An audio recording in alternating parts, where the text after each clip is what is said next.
Je pense que la perception du cancer dans la population est en train d'évoluer. Le cancer reste encore le mot qui est très frappant dans cette maladie. On a un cancer, on n'a pas. On est stigmatisé parce qu'un cancer, c'est la situation où on a sa vie potentiellement en danger.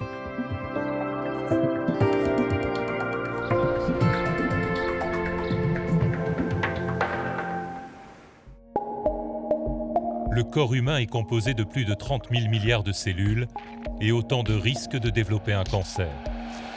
Le cancer est la deuxième cause de mortalité en Suisse, la première chez l'homme entre 45 et 84 ans. À Genève, le cancer tue 3 personnes par jour. Le cancer, c'est effectivement un nom qu'on donne à une maladie qui a certains points communs, mais sous cette ombrelle, il y a en fait un nombre de maladies extrêmement important.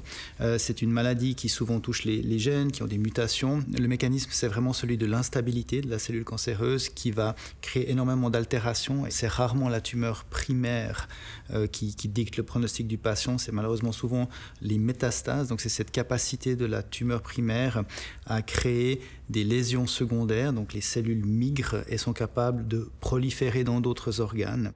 Aujourd'hui, la probabilité chez un individu de développer un cancer au cours de sa vie est actuellement évaluée à 1 sur 2 chez l'homme et 1 sur 3 chez la femme.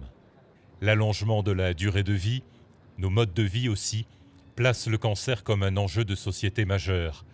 Au HUG, un nouveau service d'oncologie de précision vient d'être créé. Une révolution dans la continuité pour les hôpitaux universitaires de Genève qui concrétise désormais avec l'oncologie de précision le cœur de ses programmes de recherche et de prise en charge. L'oncologie de précision, c'est une oncologie personnalisée qui repose sur une médecine de pointe, sur l'intelligence artificielle et sur une approche thérapeutique individualisée. Grâce à l'analyse génétique des tumeurs, les traitements peuvent être adaptés pour chaque individu. L'oncologie de précision, c'est une nouvelle branche de l'oncologie qui essaye de personnaliser les traitements, de les rendre plus adaptés à la biologie fine de la tumeur. Si l'oncologie de précision arrive à maturité maintenant, c'est probablement la conjonction de 3 facteurs. Le premier, c'est qu'on a une capacité pour interroger la tumeur et son environnement. Le deuxième point, c'est qu'on est capable maintenant aussi, grâce à la digitalisation du dossier patient, d'avoir des données très larges sur de très nombreux patients, des centaines de milliers de patients, qui nous aident aussi à piloter ces traitements. Et puis le troisième axe qui est très important, c'est comment faire sens de cette masse de données. Et là, c'est l'intelligence artificielle ou le data science qui nous aide et qui est devenu une composante essentielle et incontournable de l'oncologie de précision. Cette image est celle d'un mélanome, le plus souvent appelé cancer de la peau. De loin, il ressemble aux autres mélanomes. De très près, il est en fait unique. Pour le traiter, des stratégies multiples, adaptées à chaque patient. Si sa tumeur est unique, son système immunitaire l'est aussi. L'immunothérapie est une révolution. L'immunothérapie repose sur une idée simple, augmenter et provoquer le système immunitaire de l'organisme, le programmer pour combattre la tumeur de l'intérieur. L'immunothérapie est vraiment une révolution en oncologie. Le système immunitaire a des capacités exceptionnelles pour contrôler des tumeurs, pour contrôler l'évolution des tumeurs. Et on sait que le système immunitaire permet, lorsqu'il est bien reprogrammé par les immunothérapies, d'amener un bénéfice sur le long terme qui est quelque chose d'assez nouveau dans bien des pathologies cancéreuses. Le mélanome est une des maladies les plus immunosensibles. Lorsqu'on fait des immunothérapies, c'est une maladie qui répond bien. Et donc clairement, il nous faut intégrer et les paramètres de la tumeur et les paramètres du patient et de son système immunitaire pour faire des décisions les plus appropriées possibles. Une seule tumeur peut contenir des milliards de cellules, ayant la capacité de se modifier, de muter et de générer de nouvelles variations génétiques en se divisant. Cette réalité se lit et se retrouve aujourd'hui dans les données diagnostiques toujours plus personnalisées de chaque cas. Ces données par milliers, il est aujourd'hui possible de les décrypter, de les lire intelligemment. La technologie, elle est la base vraiment de la médecine d'aujourd'hui. Il faut faire attention que ce ne soit pas simplement une course à la technologie. Elle doit avoir un sens. On parle beaucoup d'intelligence artificielle. On peut aussi parler d'intelligence augmentée. Je préfère ce terme. Clairement, on utilise des algorithmes très pointus, mais ensuite on doit avoir un recul très important par rapport à ces algorithmes pour pouvoir les interpréter, savoir si les conclusions sont fiables ou pas dans le contexte.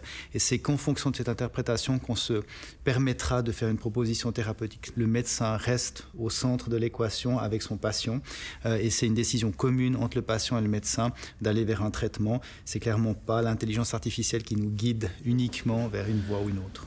Donc monsieur, comme vous le savez, nous avons pratiqué des analyses moléculaires. Dans votre cas, un nombre de mutations qui est beaucoup plus élevé que d'habitude. Ce genre de profil existe, mais il n'est pas typique, il est plutôt rare. Au-delà du diagnostic, la stratégie de prise en charge.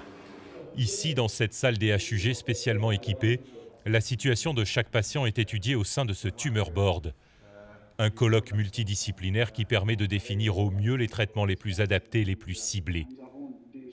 À chaque cas, une tumeur spécifique et donc une combinaison de traitements de précision. Avec des mutations bialléliques dans la cellule. On va réfléchir, on va discuter avec nos collègues de la pathologie, on va discuter avec l'oncologue traitant du patient, on va tenir compte de plusieurs paramètres afin d'arriver à des propositions concrètes.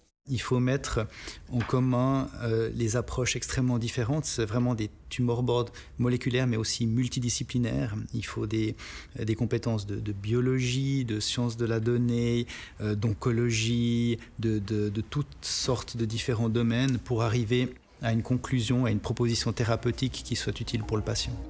L'oncologie de précision pourrait à l'avenir amener une augmentation significative de la durée de vie, voire des chances de guérison. Des perspectives d'évolution encourageantes concernant la recherche des traitements contre le cancer. Aujourd'hui, guérir le cancer est une phrase qui fait du sens dans de nombreux cancers. On a beaucoup plus d'arsenal thérapeutique. On n'a plus une chimiothérapie pour tous les cancers. On a un éventail de traitements qui sont les thérapies ciblées, donc beaucoup plus d'actions. Je crois qu'on est vraiment au début d'une nouvelle ère et probablement que les années à venir vont être extrêmement riches, on l'espère, en succès.